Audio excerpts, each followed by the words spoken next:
දෙදහස් 26 නව වසරේ දසත සැරිසරන දහම් අඬහැරය දසත බෝපත නව ඇරඹුමක් ආරම්භයා වූ ශ්‍රද්ධාවේ පරිච්ඡේදයට සූදානම්. බුදුරජාණන් වහන්සේ ප්‍රථම වරට ලක්දිව මහියංගණයට වැඩම කළා ඌද බුදුරජාණන් වහන්සේ තුන්බෑ ජටිලයන් ප්‍රදාන දහසක් ජටිලයන්ට ධර්මයේ දේශනා කිරීම මෙන්ම ශාසන ඉතිහාසයේ වැදගත් සිදුවීම් රැසක් සිදු වූ උතුම් දොරටුපුර පසළොස්වක පොහෝ දින වැඩසටහන අලව්ව මහරච්චිමුල්ල මෙත්මුනි මහසෑ පුදබිම කේන්ද්‍ර කර ගනිමින් දවස පුරා පැවැත්වේ. උදෑසන කිරි ආහාර බුද්ධ පූජාමය පින්කම සහ අෂ්ටාංග උපෝසත සිල් සමාදන් කරවීම මෙත්මුනි මහසෑයේ නිර්මාතෘ විචිත්‍ර ධර්ම කතික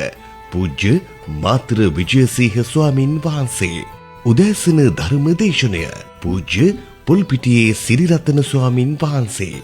දාවල් සම්බුද්ධ පූජාව පූජ්‍ය කෝල්වැවේ උපරතන ස්වාමින් වහන්සේ කාව්‍යමය ධර්ම දේශනය කාව්‍ය විශාරද කාව්‍ය ශ්‍රී පූජාපිටියේ නාලක ස්වාමින් වහන්සේ සවස ධර්ම දේශනය ශාසන කීර්ති ශාසන සෝබන මහා උපාධ්‍ය පූජ්‍ය බෝපිටියේ පඤ්ඤාසිංහ ස්වාමින් වහන්සේ ධර්ම සාකච්ඡාව සහ අටවසි බෝධි පූජාමය පින්කම මෙත්මුනි මහසෑයේ නිර්මාතෘ විචිත්‍ර ධර්ම කතික පූජ්‍ය මාතර විජයසිංහ ස්වාමින් වහන්සේ මේ සියල් පින්කම් සියසින් දැක බලා පහන්සිත උපදවා ගැනීමට පින් කැමති ඔබ සැමට ආරාධනා. දසත බෝපත